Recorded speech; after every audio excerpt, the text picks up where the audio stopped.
What's happening, everybody? How you doing? Today is Thursday, October 5th, 2023. I'm Sean McLaughlin, Options Sean. This is the All-Star Options Jam session where we review any action or activity that has taken place in any of the open trades that we have in the service this week, any adjustments we've made, any updates to stops on positions we have open, and any new trades that we might have put on this week. As you know, it's been a weird week, but before we get there, let's drop the old disclaimer. We have to make the lawyers happy. Everything we discuss here is for educational purposes. I'm showing you what I'm doing with my money. I hope that you learn something from following my process. So let's start with the high level here. We like to start with the high level. Let's look at the S&P 500. We lost some key support recently, and it seems to be looking like it wants to follow through. I mean, it remains to be seen what's going to happen here. Bulls and bears can both make good, strong cases for their point of view here. Bulls can make a point for this being the line in the sand, and this is the low, and we're going to rally from here. Bears can make the point that we've broken this trend line. We're below this level. All signs point south. I have no strong feelings either way. I feel that we are still in for some sideways chop. It could be volatile. We could see significant downside from here. But I do think it's going to be mostly sideways, which will frustrate everyone equally. In the volatility index, VIX, we've flirted with the 20 level a couple of times this week. Never closing above 20, but getting there and testing it. And it's playing out, and it's showing out in our positions. And I've got, unfortunately, as many of you probably know, we have mostly bad news to discuss this week. But let's start with some good news. All right, let's start with good news. There is good news here, and this is our trade in the TAL Education Group, TAL, a trade we got into back in July 13th to be exact. We bought the October 7 calls for 85 cents. And this trade has worked pretty well for us. We do have, I don't have the level here highlighted, but it's right around here, 10 bucks. If TAL can get to 10 bucks between now and October expiration, which we're running out of time, we have, 2 weeks. If it can get to 10 bucks, we're going to sell half of our position, book what should be a solid gain, and hold the rest for as long as we can. Meanwhile, because we are in the expiration month, we only have 2 weeks and 1 day until expiration. We are tightly following a stop now with our position. So this chart does not show today's trading action. I believe TAL is up today. TAL is up today, not a whole lot, but it is up. But yesterday's intraday low is our stop loss level now, and that is right around 850. So if we see TAL close below 850 at any point between now and the end of these options in 2 weeks, I will close the entire position down, whether I have the whole position on or a half position, whatever I have, I'll close it out and book what should be a profit on this trade. Like I said, we bought these calls for 85 cents. Right now, these calls have an intrinsic value of $1.70. So we're sitting on profits in this trade. Let's hope that yesterday's low was the low for the next couple of weeks, and this thing rallies higher and adds to our gains. So that's our good news. Got a good trade, and it could be even better if things firm up here. Unfortunately, the rest of the stuff we have to talk about is all bad news.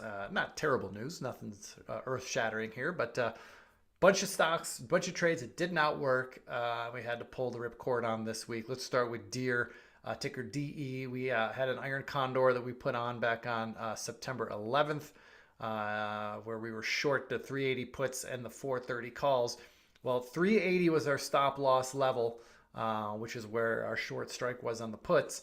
And we closed below that at the end of last week. And so on Monday of this week, I pulled the ripcord and got out. Not a terrible loss. We had collected 280 when we got in, and we got out on Monday for $4. So not a terrible loss, all within the realm of suitable, small, right?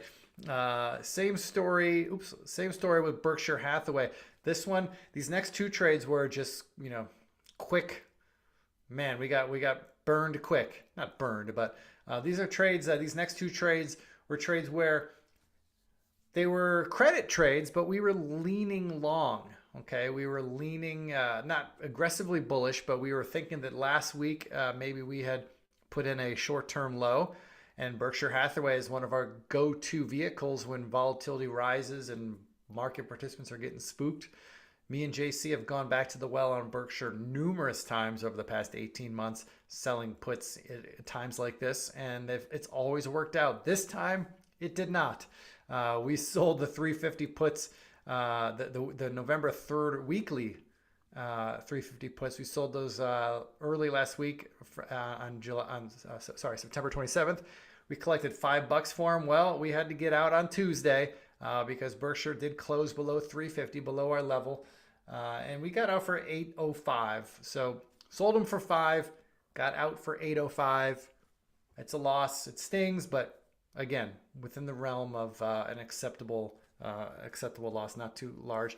And even better, the TLT, a similar bet with the Berkshire, although this one we did an iron condor, but it was an iron condor that was leaning long because we shorted the puts that were pretty close to the price action and shorted a much further away call just for free money, which, by the way, I'm glad we did that. I'm glad we sold an iron condor here, selling that call spread, the 95-100 call spread, which formed the iron condor, because that cushioned the blows here, and it really worked out because on the 29th we sold this. We collected $1.15 for it. When we got out on Tuesday, we bought it back for $1.43. So 25 cents, not even 23 cents that we lost on that trade. We'll take it. Why can't I do my math? Anyway, very small loss. We took a flyer. We thought the low was in. The low was not in. The market had other ideas. So we're out of the iron condor and TLT. Quick little whipsaw on that one. Finally, Schlumberger. Actually, not finally. We have two more. This one and one more. Schlumberger is a trade we've been in since February. We got into this trade February 1st. Seems like forever ago. We bought a long straddle. We bought the January 55 straddle, which means we were long an equal amount of calls and puts, both at the 55 strike. We paid $16 for it. And funny thing is that when we put this trade on, Straz and I both agreed that we thought we'd make money. We thought that if we would make money on this trade, we would make money on the downside, on a bearish move. And it looked like we were absolutely right. We got in right around here where this circle is, and the tape action was, went down pretty hard into March. We had a bounce and then a retest of those lows back in May. And we thought for sure we were sitting pretty, making money on the short side with this straddle. However, the market had other ideas. Schlumberger had other ideas, and it ripped all the way back the other way. And it looked like all of a sudden we were going to make money on the long side, which, hey, that's the nice thing about a long straddle. You can make money in either direction as long as it goes far in either direction. So it was looking pretty good there in early September.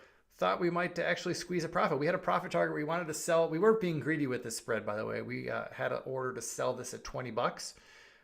We never got there, unfortunately. And a couple sessions ago, a couple jam sessions ago, I updated the stop on this to 56. We didn't want this 56 level to get lost, because then it would just bring our options right back to at the money, which is not good for a long straddle. And sure enough, we got that close yesterday below 56, and so we exited this spread this morning. I got to 9.15 for it, I believe. Hey, that's the way it goes. Didn't work out. They don't all work out, as we know. And finally, Pioneer Resources. These were also January options. We were long January 260 calls. We got into this back on August 2nd. It briefly looked like it was going to do what we wanted it to do, but it rolled over with the rest of the market in July. And yesterday it closed below our stop loss level, which was 220. It was 220 from the beginning, I believe. And we had to exit this trade yesterday. I'm sorry, we had to exit this trade today, this morning. What did I get for it? I think I got like a buck 15. Let me see. $1.75, excuse me. I got $1.75, which, that one's no fun because we paid $7 to get into it. And now we got out for $1.75, but not a total loss.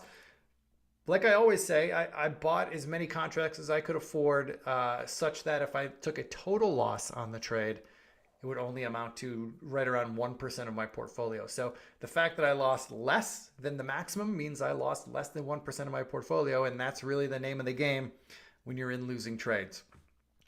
All right, so guys, I wish I had better news for you on all of our existing trades, with the exception of Tal. Tal's saving the day for us in some respects, and if that thing rips, it really could, hey, could pay us back for all the losses on these trades we just exited this week. As far as new trades, TLT we got into last Wednesday, but we're already out of that one.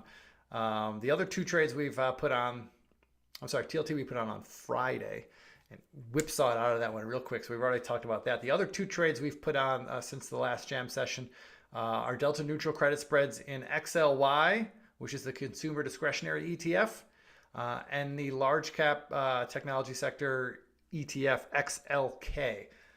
If you want the full details on these delta neutral credit spreads, you can head into allstarcharts.com, head into the options members section, and find the blog post with all the details, what strikes we sold, what expirations we sold, what the credit we got, where we're taking profits and where we're getting out. All that detail is there. ASO subscribers know this, but if you're watching this on YouTube and you're not a subscriber and you want to join the group, join the gang, shoot us an email, info@allstarcharts.com, and we'll get you hooked up. All right, everybody. I wish I had better news for you this week. Every week can't be a great week, but let's go Tal. Let's make it work for us. Have a great rest of your trading week. Have a great weekend, and we'll be back again next week. Until then, take care. Bye-bye.